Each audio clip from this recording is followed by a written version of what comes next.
Hello बच्चों, रसायन के कालांश रसायन विज्ञान की पाठशाला में आज मैं आपके समक्ष हेलो एल्केन्स व हेलो एरीन्स के कुछ भौतिक गुणों को लेकर आया हूं, जिनकी रीजनिंग के क्वेश्चन बच्चों आपकी परीक्षाओं में कभी कभी आ जाते हैं। मैं आपको रीजनिंग के सामान्य क्वेश्चन बताऊंगा और अगले जो आपके टॉपिक आएंगे उनसे भी इसका कुछ कोरिलेशन बता दूंगा, जिससे आप आगे की गणनाएं भी रीजनिंग संबंधित आसानी से कर सकें। चलिए आइए आज की नई हेडिंग लगाते हैं कि हेलो एल्केन्स और हेलो एरीन्स के हमें भौतिक गुण अर्थात फिजिकल प्रॉपर्टीज की चर्चा करनी है। ज्यादा नहीं, 3-4 फिजिकल प्रॉपर्टीज जिसकी रीजनिंग क्वेश्चन आते हैं उनकी मेन चर्चा करेंगे। सबसे पहले हम इसकी चर्चा कर रहे हैं, पहली फिजिकल प्रॉपर्टी की चर्चा कर रहे हैं विलेयता। किसकी चर्चा कर रहे हैं बच्चों? सॉल्युबिलिटी।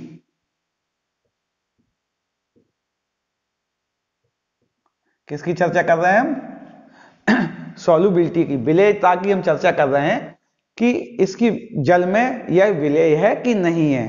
तो सामान्यतः हम देखते हैं कि जो हेलो एल्केन्स होते हैं, पहले हम हेलो एल्केन्स की बात कर रहे हैं बच्चों। पहले हम किसकी बात कर रहे हैं? पहले हम हेलो एल्केन्स की बात कर रहे हैं। हम उनकी विलेयता देखते हैं। जो हेलो एल्केन्स होते हैं वह जल में, क्या कह रहा हूं मैं? हेलो एल्केन्स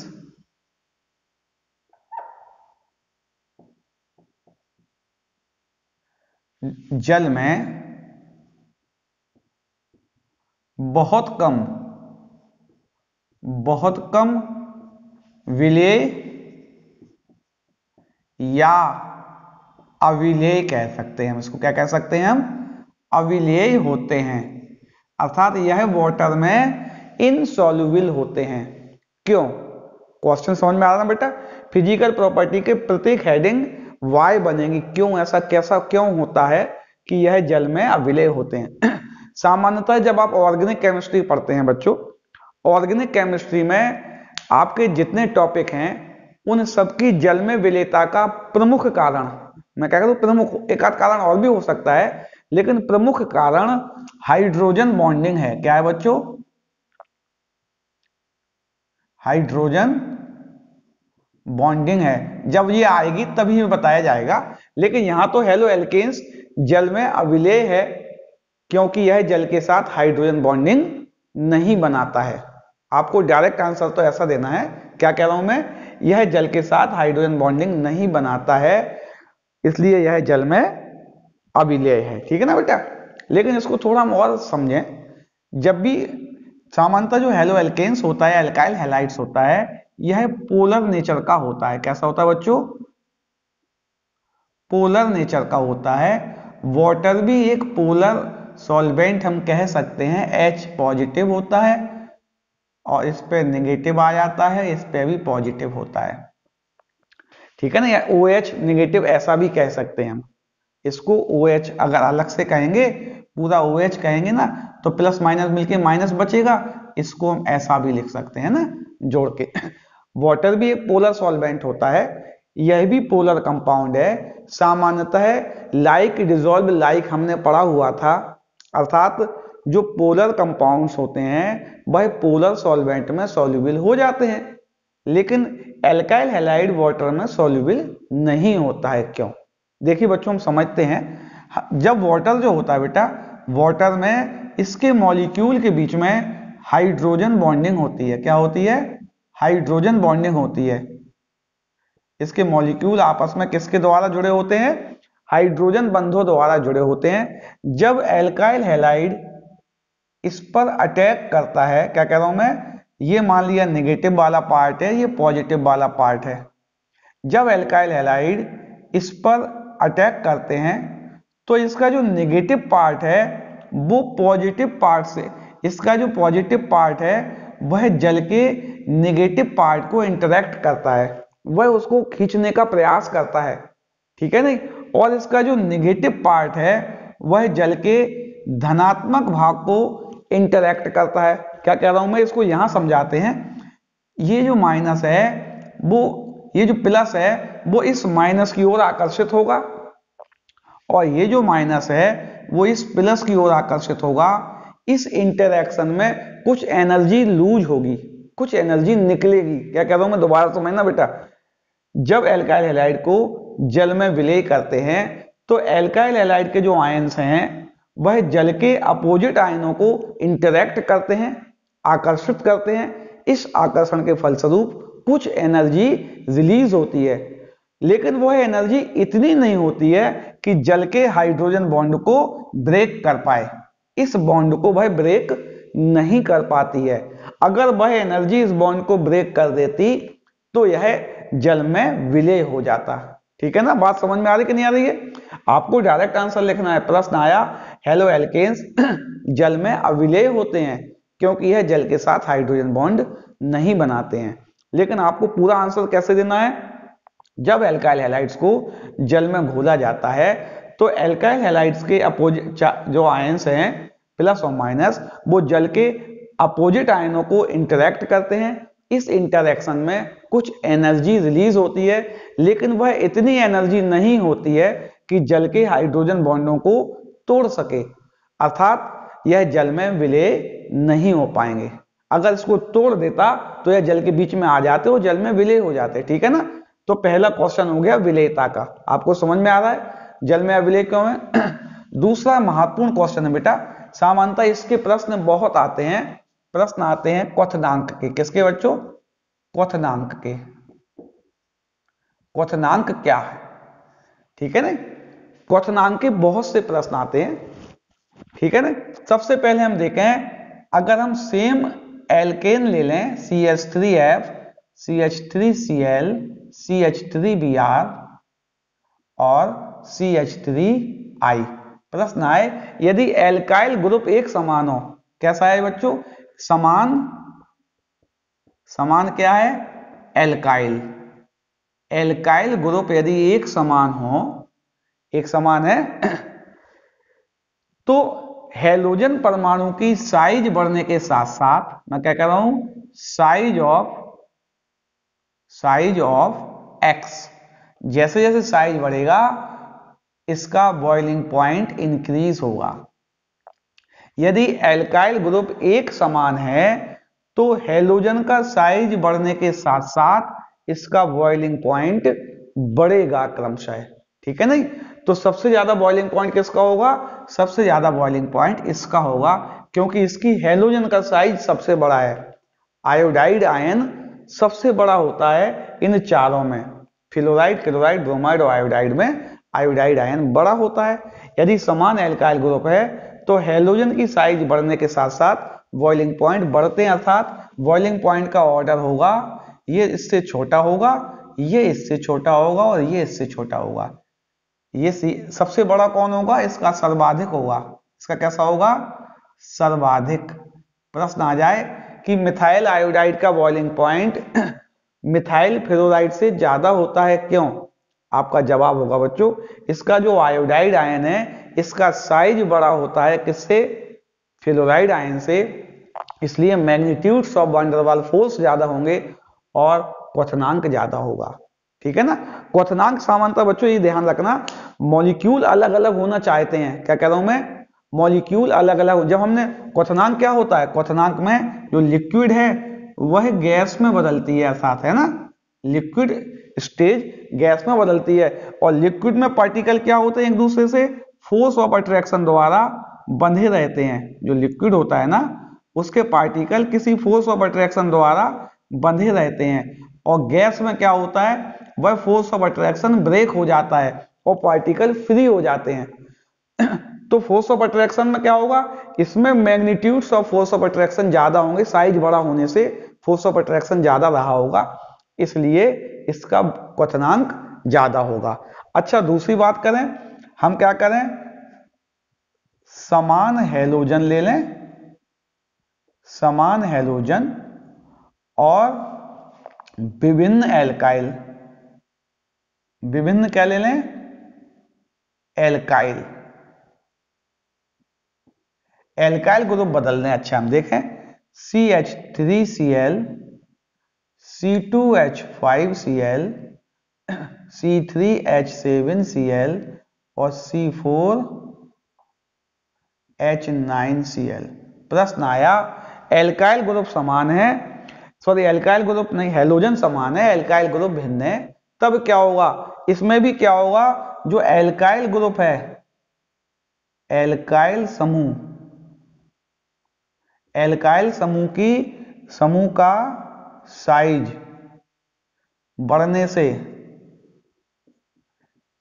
से बॉइलिंग पॉइंट बढ़ेगा। क्या होगा, जब समान हैलोजन ले लें, डिफरेंट एल्काइल ग्रुप ले लें, तो एल्काइल ग्रुप का साइज बढ़ने से बॉइलिंग पॉइंट बढ़ेगा, अर्थात सबसे ज्यादा बॉइलिंग पॉइंट किसका होगा, ब्यूटाइल क्लोराइड का होगा। क्यों, फिर वही बात, एल्काइल ग्रुप का साइज बढ़ेगा, magnitudes of van der Waals force बढ़ेंगे, और magnitudes of van der Waals force होने के कारण इसके मेल्टिंग बॉइलिंग पॉइंट ज्यादा होंगे। चलिए और देखते हैं, क्वथनांक में बच्चों बहुत प्रश्न आते हैं। यदि एक समान अणु सूत्र वाले से हमने ले लिया CH3Cl और हमने लिया C2H6, इसका जब अणु भार निकाला हमने 35 तो इसका होता है और 12 इसका होता है, 3 ले लें, अच्छा C3H8 ले लें, इसका कितना होता है 12 और इसका 3 और इसका 35, तो लगभग 50 हो गया। कितना हो गया बेटा, 50 हो गया। इसका निकाले 36 और 8 44। जब यौगिकों के अणुभार लगभग समान हो तो उनके क्वथनांक भी लगभग समान होते हैं, लेकिन प्रश्न यह है जो एल्काइल हैलाइड होता है, एल्काइल हैलाइड के क्वथनांक लगभग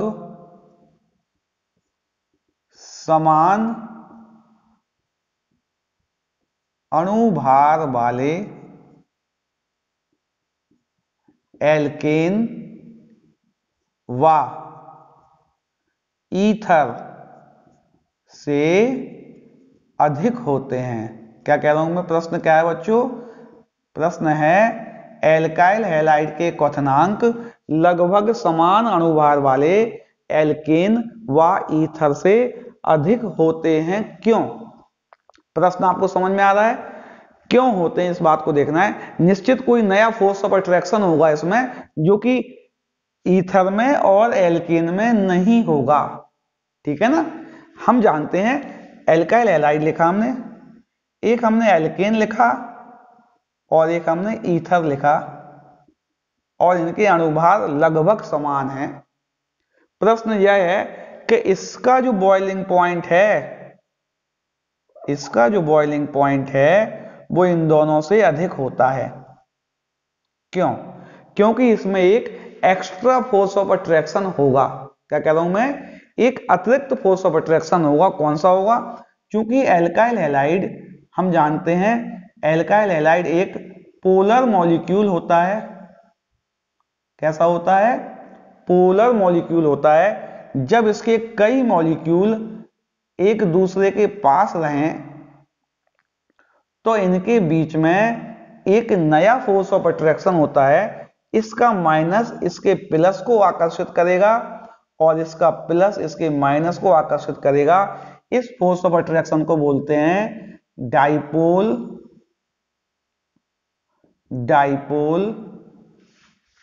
इंटरैक्शन। क्या बोलते हैं बच्चों, डाइपोल इंटरैक्शन, द्विध्रुव आकर्षण बल।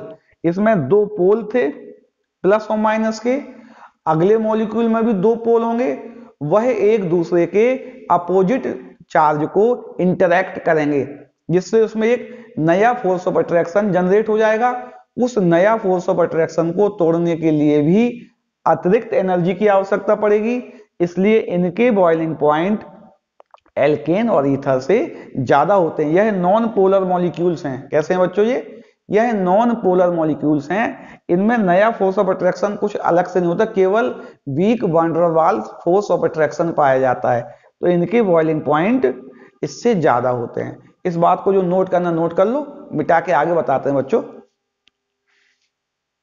बॉइलिंग पॉइंट का एक दो क्वेश्चन और पढ़ते हैं हम। अभी बॉइलिंग पॉइंट में हमने क्या क्या पढ़ लिया। अगर एल्काइल ग्रुप सेम है तो हैलोजन परमाणु की साइज बढ़ने से, magnitudes of van der Waals force बढ़ने से इसका बॉइलिंग पॉइंट बढ़ जाएगा। और एल्काइल ग्रुप का साइज अलग है, हैलोजन सेम है, तब भी वही स्थिति होगी, बॉइलिंग पॉइंट बढ़ जाएगा। इसके अलावा हमने यह भी पढ़ा एल्काइल हैलाइड के बॉइलिंग पॉइंट अपने लगभग समान अणुभार वाले एल्केन्स और ईथर से ज्यादा होते हैं। क्यों ज्यादा होते हैं? इसमें एक additional force of attraction, dipole dipole interaction होता है। चलिए और देखें बच्चों, फोर्स ऑफ अट्रैक्शन की बात जब हम करेंगे, यहां हम समझा दे, अगले लेसन में भी आता है। क्या कह रहा हूं मैं? फोर्स ऑफ अट्रैक्शन सामान्यतः जो आपकी कक्षा 12वीं के सिलेबस में है वह कौन कौन से फोर्स ऑफ अट्रैक्शन है। सबसे स्ट्रॉन्गेस्ट होता है आपके सिलेबस के हिसाब से हाइड्रोजन बॉन्डिंग।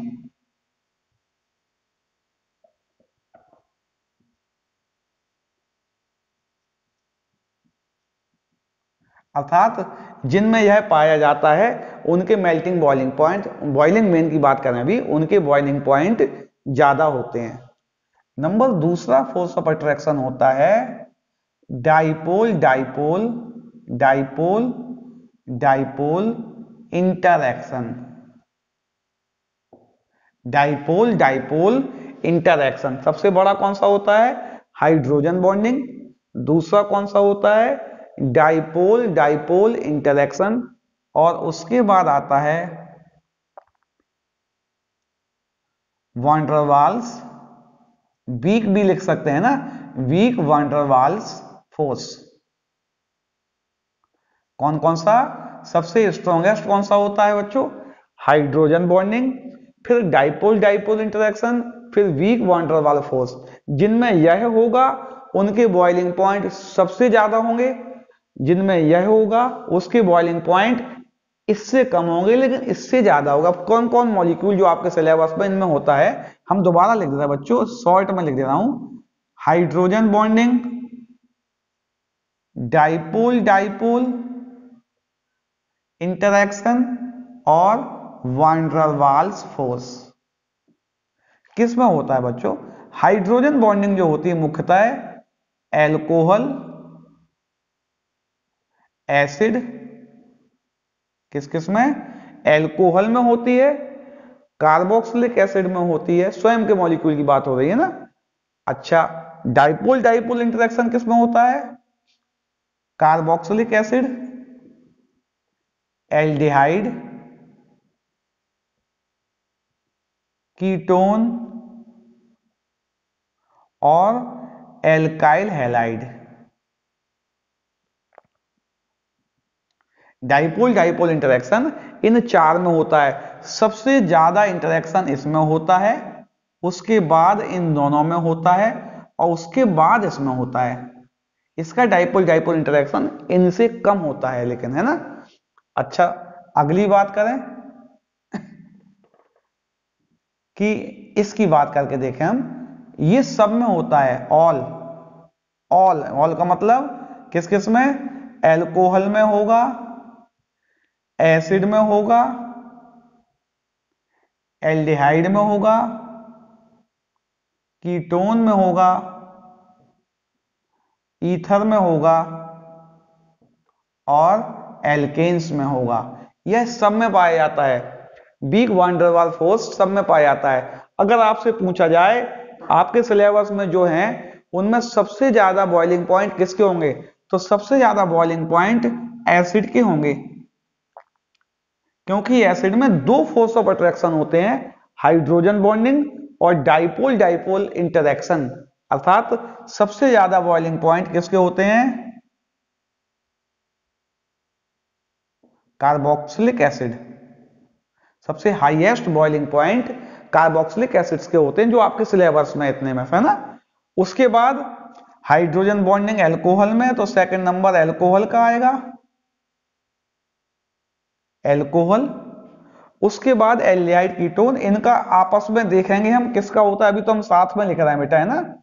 एल्डिहाइड और कीटोन, और उसके बाद एल्काइल हैलाइड,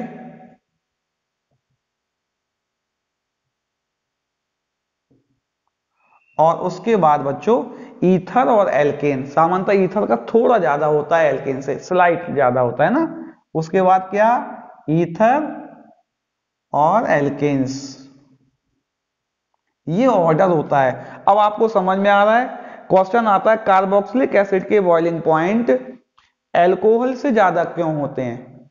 आपका जवाब होगा बच्चों, कार्बोक्सिलिक एसिड में दो फोर्स ऑफ अट्रैक्शन होते हैं, डाइपोल डाइपोल इंटरेक्शन और हाइड्रोजन बॉन्डिंग। ये क्या होता है अभी आगे इसकी व्याख्या की जाएगी, अभी तो मैं, चूंकि हमें तो एल्काइल हैलाइड चल रहा था इसलिए बताया हमने। उसके बाद एल्कोहल के बॉइलिंग पॉइंट एल्डिहाइड कीटोन से क्यों अधिक होते हैं, क्योंकि इसमें हाइड्रोजन बॉन्डिंग होती है, इसमें नहीं होती है। इसकी व्याख्या हम आगे भी करेंगे बेटा, विस्तृत अध्ययन किया जाएगा इसका। अभी हम अपने टॉपिक पे आते हैं। हमारा टॉपिक चल रहा था कि एल्काइल हैलाइड की बॉइलिंग पॉइंट की बात हम कर रहे थे। दूसरी बात हम देखें, यदि इसको अभी बाद में पढ़ लेंगे हम। हमने कहा समावयवी एल्केन है, क्या है, समावयवी एल्केन्स। एल्केन नहीं कहा हम, एल्काइल हैलाइड हमने लिखा, समावयवी एल्काइल हैलाइड में लिखा हमने CH3CH2 CH2 CH2Cl। इसका नाम है नॉर्मल ब्यूटेन। क्या नाम है बच्चों इसका, इसका नाम है नॉर्मल ब्यूटेन, एन ब्यूटेन। और हम लिखें CH3CH2 CHCl और यहां CH3, इसका नाम है आइसोब्यूटेन। प्रश्न आता है नॉर्मल ब्यूटेन का बॉइलिंग पॉइंट अधिक होता है किससे, आइसोब्यूटेन से। प्रश्न क्या कह रहा है, नॉर्मल ब्यूटेन का बॉइलिंग पॉइंट आइसोब्यूटेन से अधिक होता है, क्यों। हमने कहा जैसे जैसे ब्रांचिंग होती है, यानी जैसे जैसे शाखाएं आती हैं, जैसे जैसे शाखाएं आती हैं वैसे वैसे सरफेस एरिया कम हो जाता है।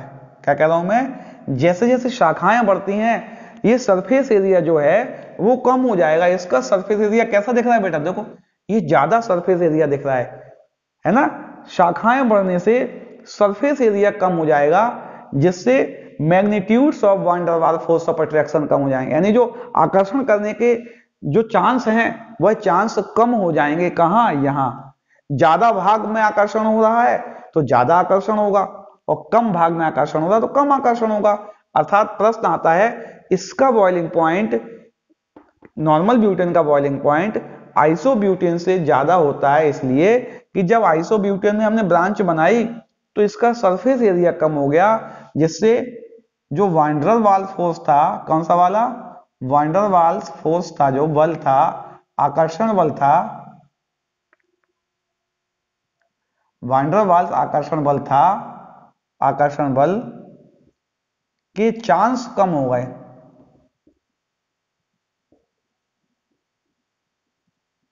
इसका जो चांस था सरफेस एरिया छोटा होने से इसका चांस कम हो गया, मैग्नीट्यूड्स टोटल हो जाए, ओवरऑल जो चांस था वह थोड़ा घट गया, जिससे इसका बॉइलिंग पॉइंट कम हो जाएगा। ठीक है ना। इस तरह का प्रश्न भी आ सकता है कि अगर एल्काइल हैलाइड कैसा है हमारा, एक समान एल्काइल हैलाइड है, ब्रांचिंग करने से उसके बॉइलिंग पॉइंट कम होते जाते हैं, क्योंकि ब्रांचिंग से सरफेस एरिया कम होने से magnitudes of van der Waals force reduce हो जाते हैं, जिससे बॉइलिंग पॉइंट भी कम हो जाएगा। ठीक है ना, ये वाली बात भी हो गई। तो इसके बॉइलिंग पॉइंट के क्वेश्चन हो गए।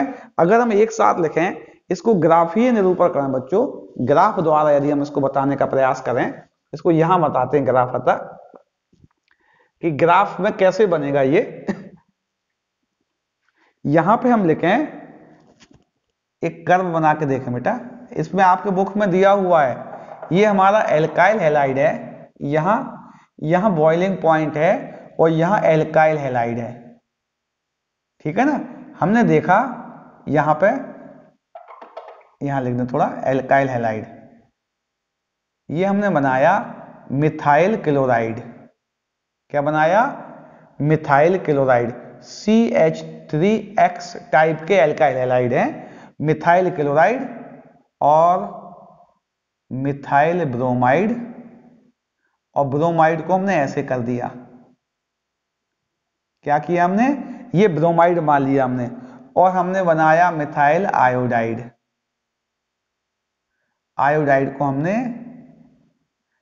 ऐसे कर दिया, और हमने यहां लिख भी दे रहा है बच्चों, ये जो खाली वाला बॉक्स बनेगा ये Cl के लिए है, और ये लाइन वाला बॉक्स बनेगा ये Br के लिए है, और जो सीधी लाइन वाला बॉक्स बनेगा वह I के लिए है। ठीक है ना, ये हमने लिख दिया है। तो आपको दिख रहा है मिथाइल क्लोराइड, मिथाइल ब्रोमाइड और मिथाइल आयोडाइड में क्या होगा?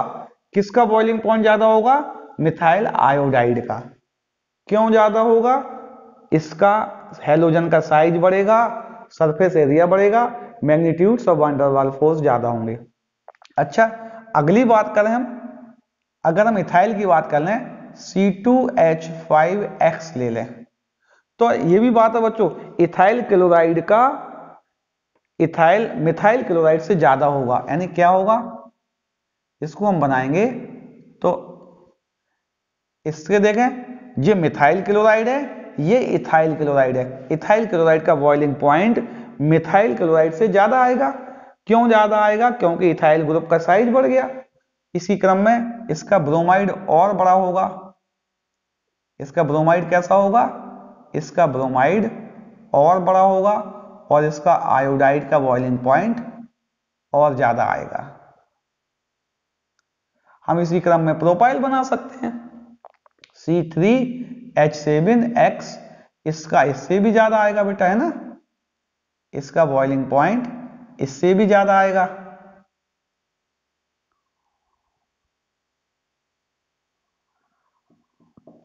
हम इसको ग्राफ से भी बता सकते हैं। अब यहां आपको दिख रहा है, देखिए प्रश्न आता है, इन दोनों की बात करें, यदि हम इसकी और इसकी बात करें और इसकी बात करें, हम देख रहे हैं क्रमशः मिथाइल क्लोराइड, इथाइल क्लोराइड और प्रोपाइल क्लोराइड में प्रोपाइल क्लोराइड का बॉइलिंग पॉइंट ज्यादा है।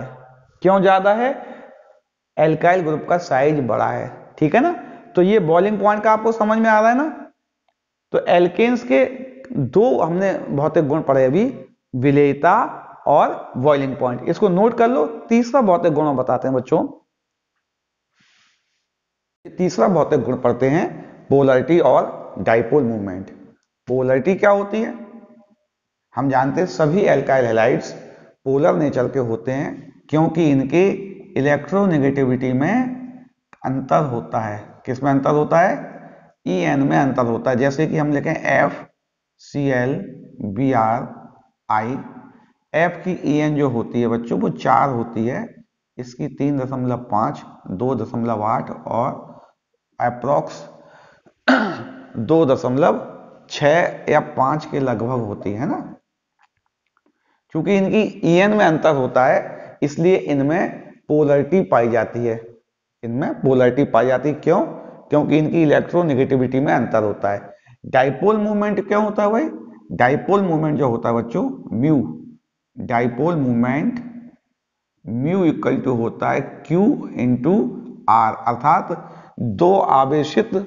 दो आवेशित पार्टिकल्स हों, उनके ऊपर उपस्थित टोटल चार्ज और उनके बीच की डिस्टेंस, इन दोनों को अगर प्रोडक्ट करेंगे तो यह प्रोडक्ट डाइपोल मूवमेंट कहलाता है। क्योंकि चार्ज तो इन पर होता ही है, डिस्टेंस भी होती है, अर्थात डाइपोल मूवमेंट जो है वह क्या है? जो चार्ज डिफरेंस है, चार्ज के डायरेक्टली प्रोपोर्शनल है। यानी इन पर जितना En बढ़ेगा उतना डाइपोल मूवमेंट बढ़ेगा, उतनी ही पोलरिटी बढ़ेगी। ठीक है ना। और जो साइज है, साइज के इनवर्सली प्रोपोर्शनल, साइज के भी डायरेक्टली, साइज के भी सीधे प्रोपोर्शनल है। जैसे जैसे साइज बढ़ेगी डाइपोल मूवमेंट भी बढ़ेगा। होता क्या है बच्चों, एल्काइल हैलाइड्स के केस में C सिंगल बॉन्ड X की हम बात करें, C सिंगल बॉन्ड X की बात करें, हम इसकी पोलरिटी का हम ऑर्डर लिखें यदि हम, तो हम CCl CBr, Ci और F लिख दें पहले, CF, CCl, CBr और Ci की हम बात करें, इसकी 1.84 डिवाई होती है, 1.86 डिवाई होती है, 1.83 डिवाई और 1.63 डिवाई या इसका डाइपोल मूवमेंट आता है। सामान्यतः हम देख रहे हैं बच्चों, जैसे जैसे हम फ्लोराइड से आयोडाइड की तरफ जा रहे हैं, हमारा डाइपोल मूवमेंट लगातार कम हो रहा है। क्या हो रहा है? लगातार कम हो रहा है, क्योंकि चार्ज साइज को प्रीडोमिनेट कर रहा होगा।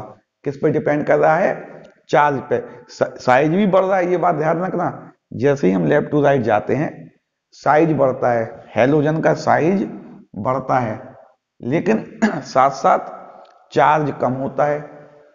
तो डाइपोल मूवमेंट का नेट जो आएगा, वो इनमें से जिसका इफेक्ट ज्यादा होगा वह डाइपोल मूवमेंट कहलाएगा। क्योंकि चार्ज ज्यादा इफेक्टिव होता है, इसलिए डाइपोल मूवमेंट लगातार कम होता जाता है। दूसरा प्रश्न, इन दोनों की बात करें, क्या लिखा है? C सिंगल बॉन्ड F का dipole movement C single bond Cl से कम होता है, क्यों? लिखा है ना बेटा, dipole movement of C single bond F is less than C single bond Cl। Why? Normally तो क्या हो रहा था? डिक्रीज हो रहा था, लेकिन यहां ये इंक्रीज क्यों हो गया? अब इसका आंसर यही मिल जाएगा बच्चों आपको। जो F होता है, F का साइज जो होता है, F का साइज बहुत छोटा होता है। कैसा होता है? F का साइज बहुत छोटा होता है। तो हम प्रोडक्ट लिखेंगे, अगर प्रोडक्ट यानी कि रेडियस एंड चार्ज का जो प्रोडक्ट आएगा वह लेस हो जाएगा। क्या हो जाएगा? बहुत छोटा होता है। तो यहां रेडियस का इफेक्ट प्रीडोमिनेट कर जाता है चार्ज पर, क्योंकि ये बहुत छोटा होने के कारण इन दोनों का जो प्रोडक्ट आता है वह कम हो जाता है। उस कमी होने के कारण इसका dipole movement C single bond Cl से कम होता है। तो एक ये प्रश्न बन गया अपना अलग से। क्या बन गया? छठवां प्रश्न क्या बन गया? Dipole movement of C single bond F is less than C single bond Cl। Y?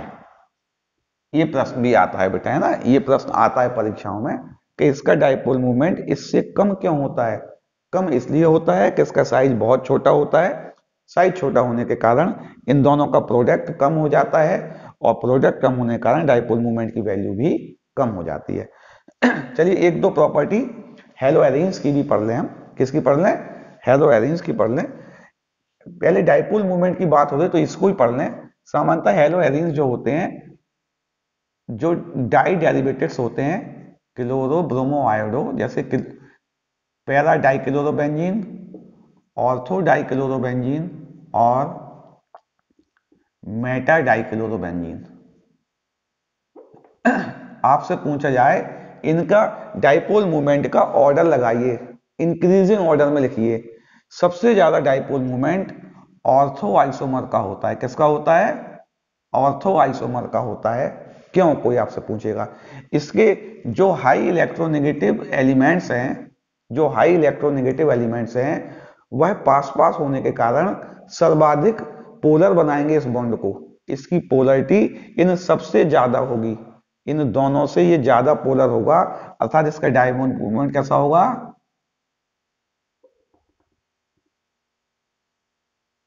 Highest होगा।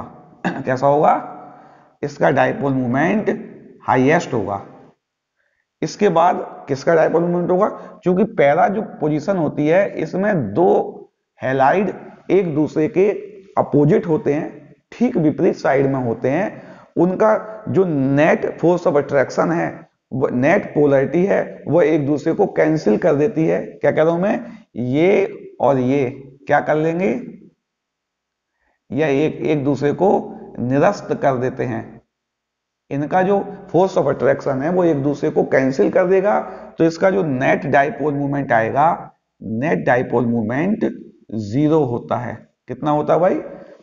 नेट डाइपोल मूवमेंट जीरो होता है किसका, पैरा आइसोमर का सबसे, और इसके बाद इसका मिडिल में होता है, बीच में मेटा आइसोमर का होता है। अब आपसे कोई क्वेश्चन करता है ऑर्थो, मेटा और पैरा डाइक्लोरोबेंजीन को डाइपोल मूवमेंट के इंक्रीजिंग ऑर्डर में लिखिए, तो इंक्रीजिंग ऑर्डर क्या होगा, पहले ऑर्थो आएगा, उसके बाद मेटा आएगा, उसके बाद पैरा आएगा, पैरा आइसोमर।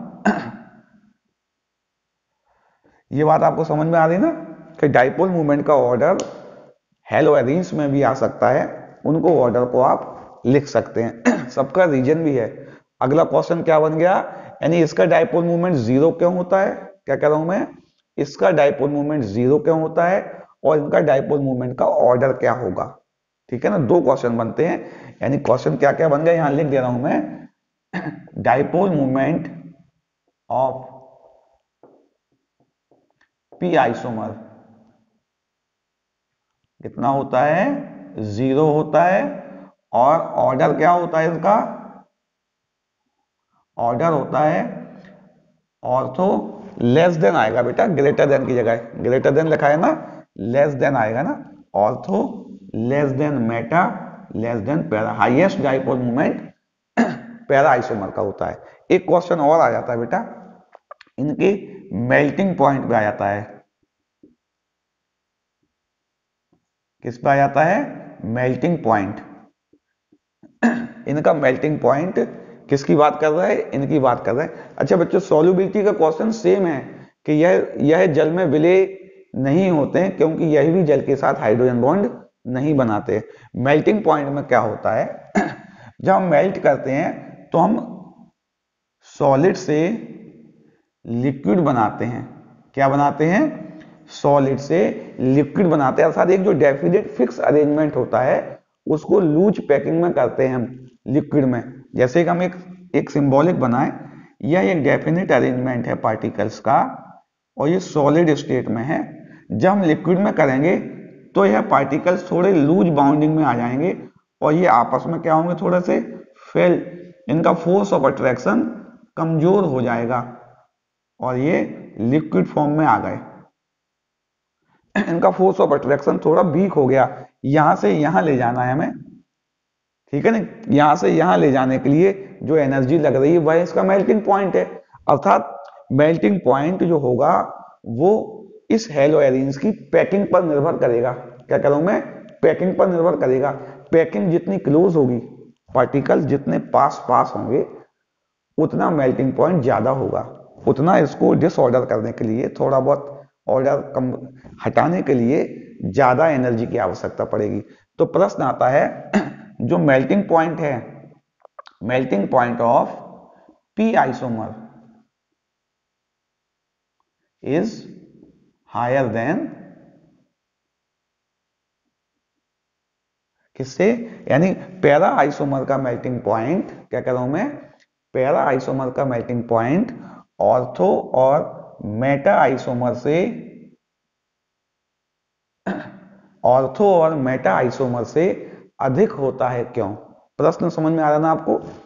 पैरा आइसोमर का मेल्टिंग पॉइंट और बॉइलिंग पॉइंट, मुख्यतः बच्चों मेल्टिंग बॉइलिंग पॉइंट ना कहें, यहाँ पे मेल्टिंग पॉइंट की बात करें, इसका मेल्टिंग पॉइंट ऑर्थो और मेटा से ज्यादा होता है, क्यों, क्योंकि जो पी आइसोमर होता है, कौन सा पी आइसोमर होता है, वह सममित होता है। कैसा होता है, सममित आकृति का होता है। देखें सममित का मतलब, ये जो पैरा आइसोमर है यह सममित है, अर्थात दो बराबर भाग हैं, सिमिट्री है। जब सिमिट्रिकल है ये तो इसकी पैकिंग बहुत क्लोज हो जाएगी, एक दूसरे के ऊपर लेयर जब रखेंगे तो क्लोज पैक हो जाएगा, अर्थात क्या हो जाएगी, क्लोजली पैक्ड हो जाएंगे। ये कैसे हो जाएंगे, इनके मॉलिक्यूल क्लोजली पैक्ड हो जाएंगे, एक दूसरे के साथ पास पास आ जाएंगे। जब पास पास आ जाएंगे तो इनको अलग अलग करने के लिए, लिक्विड में लाने के लिए ज्यादा एनर्जी की आवश्यकता पड़ेगी। ये सिमिट्रिकल नहीं दिख रहा है, देखिए इसमें कोई सिमिट्री नहीं है। इसमें सिमिट्री है, पैरा आइसोमर सिमिट्रिकल होने के कारण इसके मेल्टिंग बॉइलिंग पॉइंट ऑर्थो और मेटा से हाई होंगे। ठीक है ना, मेल्टिंग पॉइंट की बात कर रहे हैं। चलिए हम एक बार छोटा सा रिवीजन ले लें। कौन कौन से भौतिक गुण पढ़े। पहले हमने पढ़ा एल्काइल हैलाइड जल में अवलेय होते हैं, एराइल हैलाइड भी जल में अवलेय होते हैं बेटा, क्योंकि यह जल के साथ हाइड्रोजन बॉन्ड नहीं बनाते हैं और इनका जो इंटरेक्शन होता है वो इतना मजबूत नहीं होता कि जल के हाइड्रोजन बॉन्डों को तोड़ सके। दोनों की बात हो रही थी। बॉइलिंग पॉइंट, हैलोजन का साइज बढ़ेगा, बॉइलिंग पॉइंट बढ़ेंगे, यानी सबसे ज्यादा साइज इसका है तो सबसे ज्यादा बॉइलिंग पॉइंट इसका। एल्काइल हैलाइड का साइज बढ़ेगा, बॉइलिंग पॉइंट बढ़ेंगे। RX बॉन्ड पोलर होता है, इसलिए इसमें एक नया force of attraction dipole dipole interaction होता है। इसके कारण इसके मेल्टिंग बॉइलिंग पॉइंट एल्केन्स और ईथर से ज्यादा होंगे, क्योंकि इनमें केवल weak van der Waals force of attraction होता है। अगर आइसोमेरिक एल्केन्स की बात करेंगे, एल्काइल हैलाइड्स की बात करेंगे, जितनी ब्रांचिंग आएगी उतना सरफेस एरिया कम हो जाएगा और सरफेस एरिया कम होने से मैग्नीट्यूड्स ऑफ वैन डर वाल फोर्स ऑफ अट्रैक्शन कम हो जाएंगे, क्योंकि सरफेस एरिया रिड्यूस हो जाएगा, आकर्षण कम होगा, आकर्षण कम होगा, बॉइलिंग पॉइंट कम होंगे। ठीक है ना। अगला जो CF बॉन्ड जो होता है इसका डाइपोल मूवमेंट CCl से कम हो जाता है। क्यों? क्योंकि CF बॉन्ड में पोलरिटी तो ज्यादा थी लेकिन F का साइज ज्यादा छोटा होने के कारण चार्ज और डिस्टेंस का प्रोडक्ट कम हो गया, इसलिए डाइपोल मूवमेंट भी कम हो गया। अगला क्वेश्चन बनता है कि dipole movement of para isomer hello arenes का, पैरा आइसोमर का डाइपोल मूवमेंट 0 होता है, क्योंकि दोनों जो हेलोजेंस होते हैं वो एक दूसरे के अपोजिट साइड होते हैं और उनका जो नेट फोर्स ऑफ अट्रैक्शन है वो एक दूसरे को कैंसिल कर देता है और नेट डाइपोल मूवमेंट 0 आता है। अगला क्वेश्चन था ऑर्डर लिखना है, तो हम लिख सकते हैं सबसे हाईएस्ट किसका होता है, ऑर्थो आइसोमर का होता है। क्यों होता है भाई? सबसे highest dipole movement ortho isomer का इसलिए होता है उसके दो हेलोजेंस हाई इलेक्ट्रोनेगेटिव वाले हेलोजेंस एक दूसरे के नजदीक होते हैं, जिससे इसकी पोलरिटी ज्यादा होती है। ठीक है ना। अगला क्वेश्चन और था इसका जो लिखा था कि इसके मेल्टिंग पॉइंट ज्यादा होते हैं, किसके? पैरा आइसोमर के, क्योंकि इसकी सिमेट्रिकल स्ट्रक्चर होता है और यह क्लोजली पैक्ड होते हैं। इसको ब्रेक करने के लिए ज्यादा एनर्जी की आवश्यकता पड़ेगी। मैं आशा कर रहा हूं हेलो एल्केन्स और हेलो एरीन्स के भौतिक गुण संबंधित सभी जानकारियां आपको मिल गई होंगी। अगले कालांश में इसके रासायनिक गुण संबंधित टॉपिक लेके आएंगे। आप मेरे साथ लगातार बने रहिए, आपको नवीन नवीन जानकारियां लगातार प्राप्त होती रहेंगी।